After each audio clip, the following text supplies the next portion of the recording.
In this video, this is the second part of the introduction to discrete probability distributions.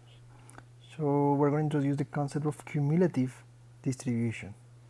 So I want you to remember in the frequency tables, when you have the frequency and then you have the cumulative frequency. So this cumulative distribution function, it's similar to that cumulative frequency. To be more specific, it's similar to the cumulative relative frequency. Why?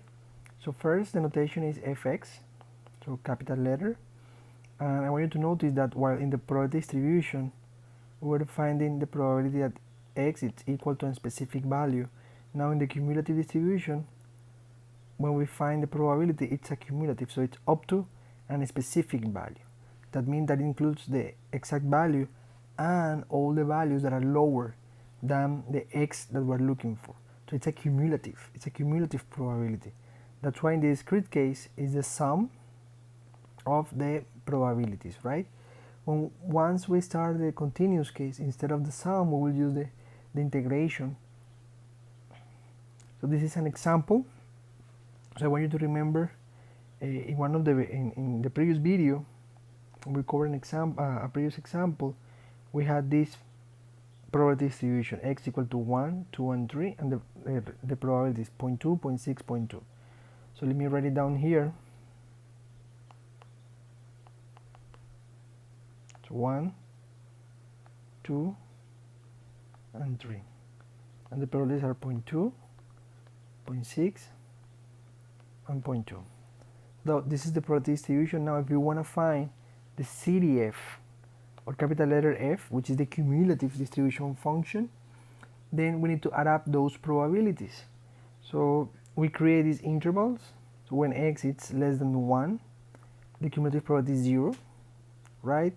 But when x is between 1 including 1 and 2 without including 2, then the probability is 0.2. That's because the cumulative is 0 plus 0.2. Now if our x is between 2 including 2 and 3, then the cumulative probability has to include the values that are less equal than 2. So that will be when x is equal to 1, when x is equal to 2. So it's going to be the sum of these probabilities. That's why it is equal to 0.8.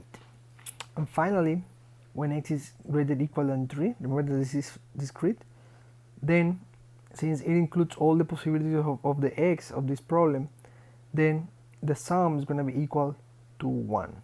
So that's why you see this probability here. This is a non-decreasing function, non-decreasing function that either increases or remains the same. So let me show you an example. This is for when you roll a die and you have 6 numbers, and the probability is the same for each outcome, 1/6. So values that are lower than 1 is 0. If the value is between 1 and 2 including 1 but 2 is not included, then the cumulative probability is 1/6, right? Because it's only when x is equal to 1. But if you want to find the cumulative for x equal to 2, remember that that's when x is less equal than 2. Therefore in this range is going to be 2/6, right? Because it includes when x is equal to 1 plus when x is equal to 2. Same idea if we go to the last one, when x is equal for the CDF for x equal to 6, it's going to include the probability for all the values of x that are less equal than 6. So of course it's going to add up all the probabilities and you will get that the cumulative is equal to 1. So using the CDF you can get also the probability distribution function, so we can go backwards. So in this case the random variable x might take the following values: 0, 1, 2, and 3.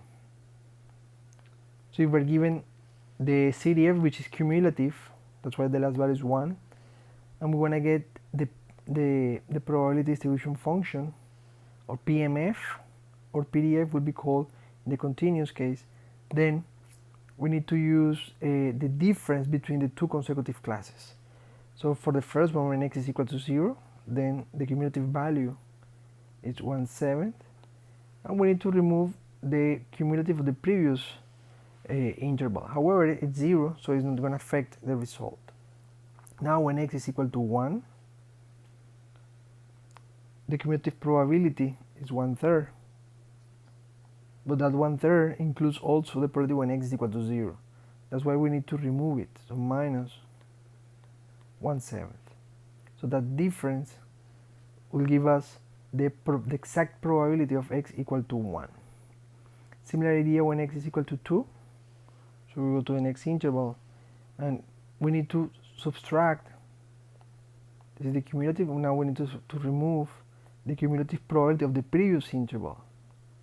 That's the 1/3, which includes when x is equal to 1 and when x is equal to 0. And the last one, for when x is equal to 3, the cumulative is equal to 1. Then we remove the previous cumulative probability, so we can get the exact probability of x equal to 3. So once we do these operations, we will get the desired probability. So just to give you a better understanding of this, when we do this operation, 1 means the cumulative probability of x less equal than 3, and the 3/4 is the probability, the cumulative probability when x is equal to 2. So this is the equivalent of doing this operation, x less equal than 3, that's the 1, minus probability of x less equal than 2, the cumulative, that's the 3/4, right? So what we get here is the exact probability that x is equal to 3. That's why we do that, the subtraction of one interval minus the previous cumulative probability. Okay, so an additional concept which is very important in statistics and for any probability distribution is the expected value. So the expected value has to be understood as the average value, but this is like a theoretical value. Now, what is the interpretation of the expected value? The expected value is not a prediction. It doesn't mean that the next value of the random variable is going to be the expected value. So the meaning of the expected value is that if we have a random variable and we observe that random variable many times, a lot of times, and we find the average of those observations of the random variable, then that value will try to converge to the expected value. So it gives you an idea of the behavior of the variable, like what is the average value after many repetitions, after many observations. So again, this is not like a prediction that you think, okay, the random variable is going to be equal to this value. No, it's like after we observe the variable many times and we compute the average of those observations, then we expect that the value will tend to this expected value. That's the real interpretation. Okay, so how can we get the expected value? So if we know the outcomes of the variable, that's x, and we know the probability of each outcome, then this is just the sum product of random variable outcome times the probability and the sum of that. This is a weighted average. This is like a weighted average. It has some properties. So the expected value of a constant is the same constant. The expected value of a constant times a random variable, it's equal to the constant times the expected value of the random variable. So we have this expression like a linear function, and we apply the expected value to the function, then the rules remain, right? So to the first component of the function is going to be equal to the constant times the expected value of the random variable plus this expected value of a constant again, so it's just the constant. So if we have the sum of two random variables, then the expected value of the operation is going to be the expected value of the individual random variable, the sum of that. In the case of a function, this is similar to the case of x. So we have a function of x, of the random variable, then the expected value of the function is just the function. We have to evaluate that function in the outcomes of x times the probability of each x value, and that's going to give us the expected value. We're going to practice that equation in the next problems. In this example, a library buys 3 units or 3 books of statistics, and the cost is 10,000 each. The selling price is 20,000, But if the books are not sold in 3 months, then each book will be sold at a price of 3,000. That's like a resale price, like a price with discount or salvage value. Let x be the random variable of the number of books that are sold with values 0, 1, 2, and 3. That means that the maximum demand for the book is 3. And the probabilities are 0.1, 0.2, 0.3, and 0.4. That's for the demand. So in part A, the question is find the net profit function. So let's set the net profit function. It's a function of x, right? It depends on the random variable. Then we know that the selling price of the book is 20,000. That's per book. But it depends, of course, of the number of books that are sold, and that's a random variable. So 20,000 times x is going to give us the revenue, right? So it's, if we sell one book, we get what, 20,000. If we sell 2 books, that will be 40,000, and we keep increasing up to 3. We know that if a book is not sold, then we will at the end it will be offered and sold using a price of 3,000. That's also a revenue here. But again, that's only for the books that are not sold. So we know that the maximum demand value is 3, right? That's the maximum value of x, 3 minus x. 3 minus x is giving us the books that are not sold. So if x is equal to 3, then we're selling all of the books. So this price is going to be, I mean, we get 0 revenue from the part because all of them were sold at full price. But if x is equal to 1, that means that we still have 2 more books, right? Therefore, we will need to resell them only with the price of 3,000. Okay, now let's remove the cost. The cost in this case is minus. We know that each book costs 10,000, right? And we also know that the bookstore is going to buy 3 units. That's a fixed amount. Therefore, this is 10,000 times 3. 30,000 will be the cost, right? That's our function. We can summarize it as 17x minus 20,000. And now in part B, the question is to find the expected profit. So the expected value of the function. So we want to find the expected value of fx.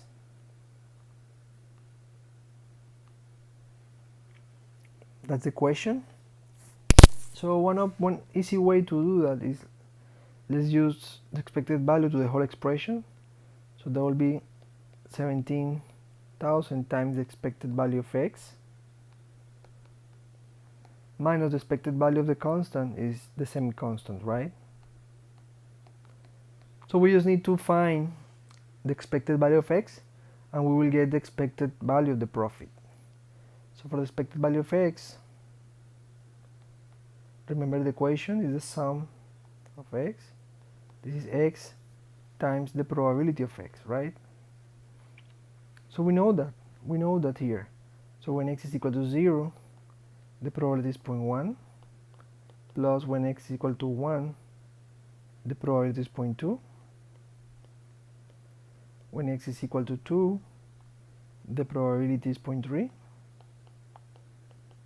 And finally, when x is equal to 3, the probability is 0.4. So you will find that the expected value is 2. So what is the interpretation of that?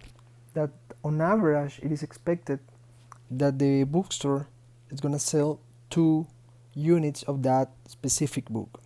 That means that, for example, if we check the same term several times, so sometimes they will sell 2 books, others they will sell 3, maybe 1, some others 0, 3 again, 2. So when we start observing the same variable during several periods, we keep going. If we find the average of those observations, we expect that that value will tend to this expected value. That's the meaning of the expected value. It shows you like a trend. It gives you an idea of the average value of the random variable. It's not a prediction about the next observation. Okay, so we know that on average they are expected to sell two books, right? Therefore, the expected net profit, now we just need to plug in the expected value here. So it's going to be 17,000 times 2 minus 21,000, right? Then the expected profit here is 13,000. So that's it. So that's how you use those equations of expected value.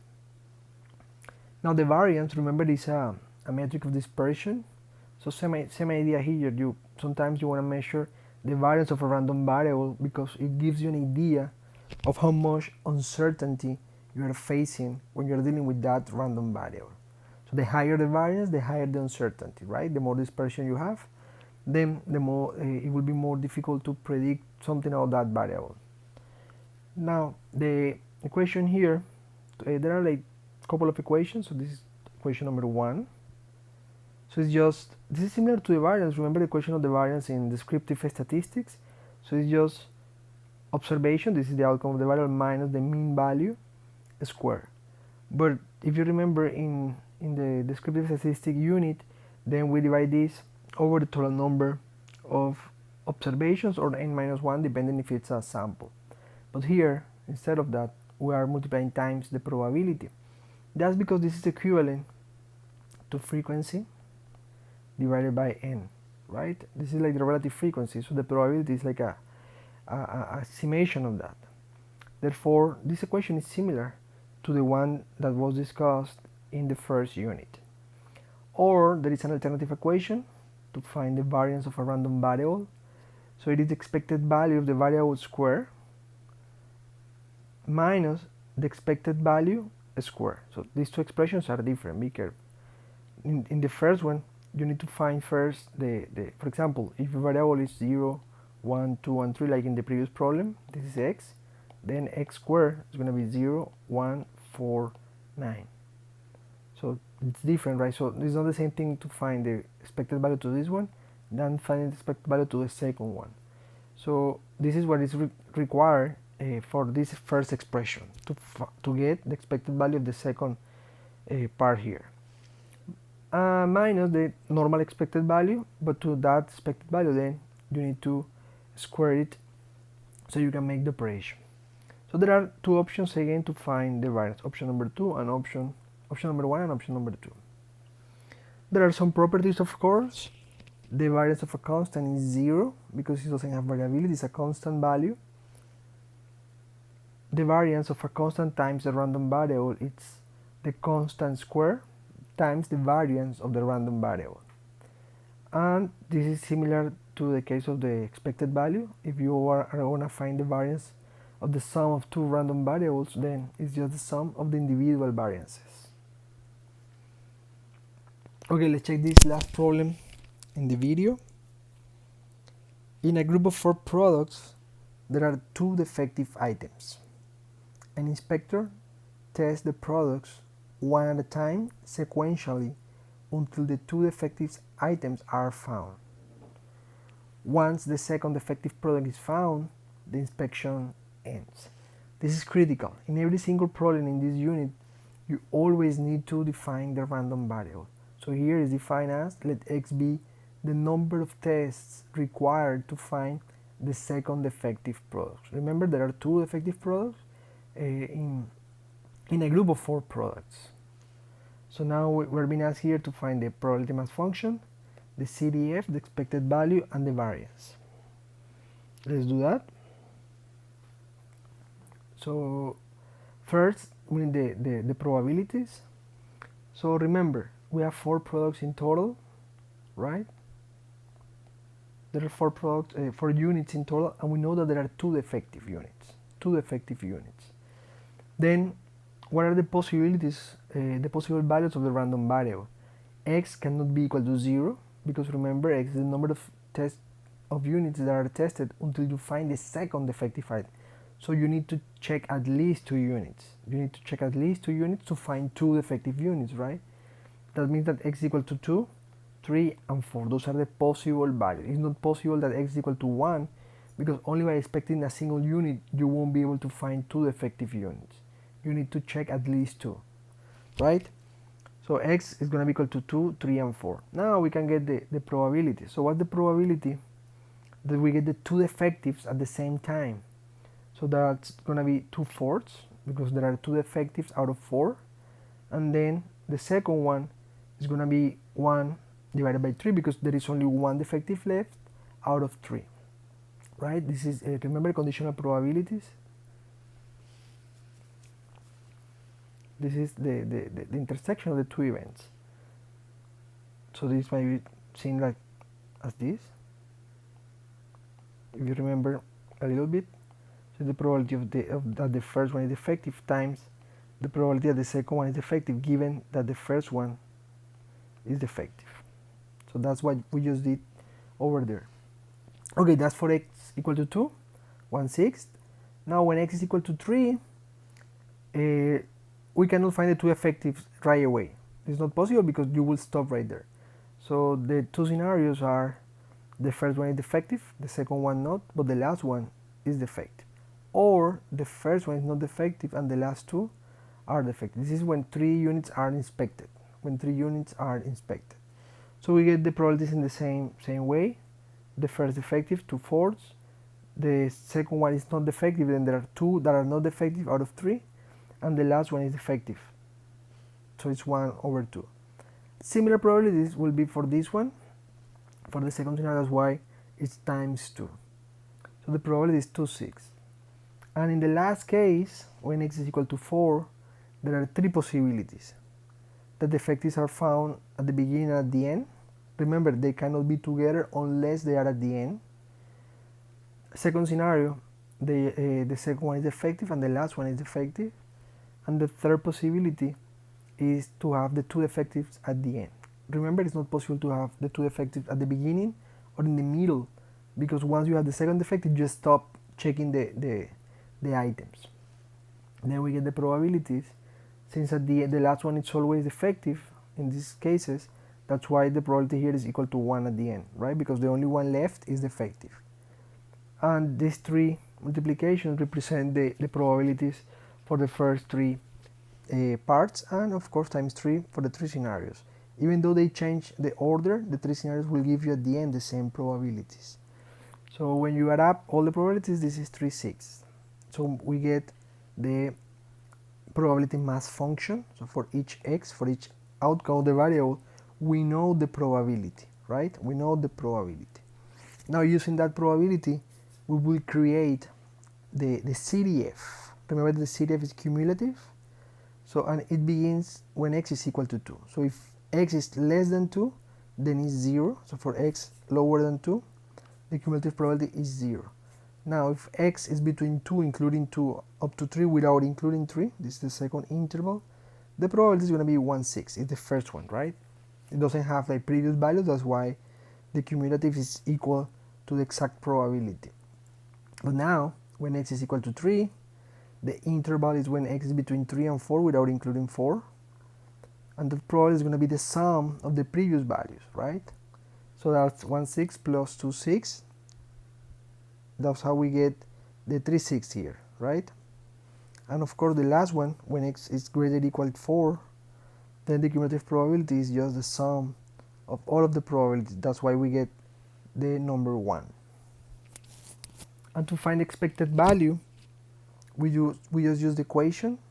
So the equation is value of the random variable, 2, 3, and 4, times the probability. So 1/6, 2/6, and 3/6.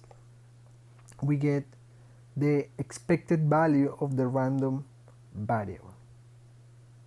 So this is suggesting that it is expected that you need to inspect. It is expected that the inspector needs to check like around 3.3 units until 2 defectives are found. That's the interpretation of the expected value here. Of course, now we can analyze the variance. So remember that the variance is x minus mu squared, right, times the probability of x. So that's what we have here. The first value is 2, the second one 3, and 4. The 10/3 refer to the mu, and of course that difference squared, and we have the probabilities here. So we compute that the variance for the random variable it's 5/9. That's the variance. Or it is possible to just use the second approach. This is option 2, and of course you should get the same answer. So in the second option, remember that you need to find first this expected value of x squared. So this is the original x squared, 2 to the power of 2, 3 to the power of 2, and 4 to the power of 2 with the same probabilities. So of course the expected value changes. Now with this expected value, and you already know the original expected value, but you have to square it, so you get that the variance is 5/9, which is again is the same as the one that you found with approach number 1. So either way, you should get the same answer. There is one final question. So if the cost to test a product is 4,000 and the cost to repair a defective part is 8,000, so find the expected total cost. So again, we need this information. To test 1 unit it's 4,000, right? And to repair a defective part is 8,000. So please notice that the 4,000 will be a variable cost because it depends of x. So x will be 2, 3, or 4. But in the case of the defective parts, we always are going to find 2 defective parts here, because that's part of the problem, right? That we have always 2 defective parts. So this is a fixed cost. So 8,000 times 2 will give us that fixed cost. So now we can write down the equation for the cost. So the cost function is a function of x. So it's equal to 4,000 x, this is the variable cost, times the number of units inspected, and the repair cost is always the same, 16,000, 8,000 times 2. So we have several ways to find the expected value here. One way is take each value of the random variable and evaluate the function, and since we know the probability for each x value, then we take the function results times each probability. So for example, when x is equal to 2, you plug in x equal to 2 in the equation, so you get that the cost is 24,000. When x is equal to 3, you plug in x equal to 3 in the function, so you get that the total cost is 28,000. Of course it increases because you are inspecting more units. And when x is equal to 4, the total cost is 32,000. So with these values of the function, you just multiply them by the probabilities and add them together, and you get the expected value of the total cost. That's one option. Or similarly as we did in the previous example, since you know the cost function, you can just apply the expected value to the function. So it's going to be equal to 4,000 times the expected value of x plus 16,000, because remember it's a constant, so the expected value of a constant is the same constant. So we know the expected value of x because we found it in part A is 10 divided by 3. So if you plug in the value, you get, of course, the same cost as you did using the previous equation. In the case of the variance, we can use the new equation. So it's just, we know the function, then the variance of 4,000 times x plus the variance of 16,000, right? So for the first part, remember this is a constant times a random variable, so that will be a constant square. That's why you get the 4,000 square times the variance of the random variable, and of course plus the variance of a constant. A constant doesn't have a variance, right? It's equal to 0. Then you just need to plug in the variance of x, which we found in part A.